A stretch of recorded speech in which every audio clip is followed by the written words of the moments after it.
নমস্কার ভিউয়ার্স। আমাদের পশ্চিমবঙ্গে শাসক দলের নেতা এবং মন্ত্রীরা যারা আছে তাদের মধ্যে কিছু সংখ্যক নেতা ও মন্ত্রী সত্যিকারে কি আমাদের সাধারণ মানুষের কিছু অধিকার লুট করেছে? আমি বলছি না, আপনারা বলবেন।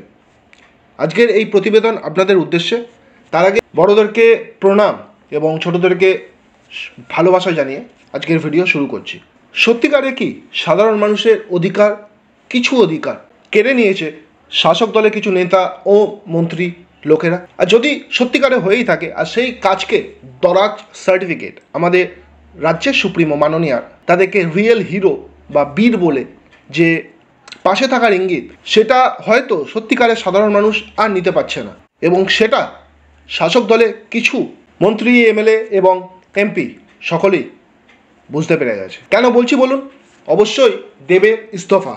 আপনারা ইতিমধ্যেই জানেন যে লোকসভা ভোটের আগে কোনো কারণ না দেখিয়ে 3টে সরকারি পদ থেকে ইস্তফা দিয়েছেন ঘাটালের তৃণমূল সাংসদ দেব।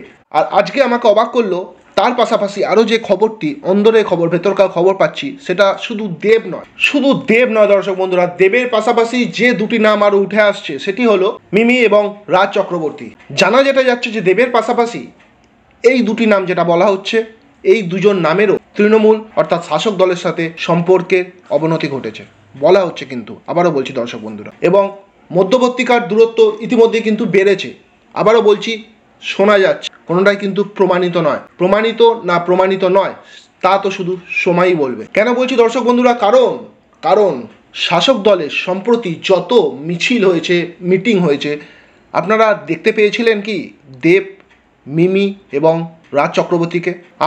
আমি কিন্তু দেখতে পাইনি। আর সেখানেই উঠে গেছে কিন্তু প্রশ্ন, যেভাবে এনাদেরকে অ্যাক্টিভভাবে, সক্রিয়ভাবে এই 3 মানুষের নাম যে বললাম, এনারা যুক্ত থাকতেন শাসক দলের সমস্ত মিটিং এবং মিছিলে, সেরকমভাবে কিন্তু রিসেন্ট দেখতে পাওয়া যায়নি এনাদের 3জন।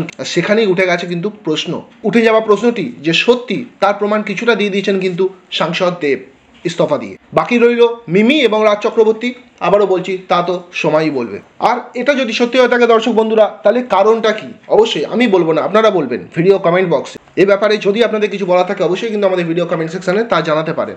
দেবের এই ইস্তফা কারণ হিসাবে অবশ্যই সাংসদ দেব যেটা বলেছেন সেটা হলো অভিনয় এবং রাজনীতি দুটোকে তিনি পাশাপাশি সময় দিতে পারছেন না, তারই ফলস্বরূপ তিনি ইস্তফা দিচ্ছেন। আর যদি দর্শক বন্ধুরা সেটিই হয়ে থাকে, তো এত দেরি কেন?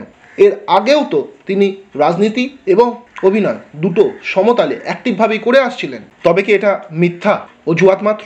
কি বলছেন দর্শক বন্ধুরা? অবশ্যই আপনাদের জন্য আমি তাকিয়ে থাকবো এই ভিডিও কমেন্ট সেকশানে। অবশ্যই আমি সীমান্ত আজকে ভিডিও এখানেই শেষ করছি। আপনারা সকলে ভালো থাকবেন। এই ছোট্ট খবরটি আপনাদেরকে দেওয়া দরকার ছিল, আপনাদেরকে জানিয়ে দিলাম।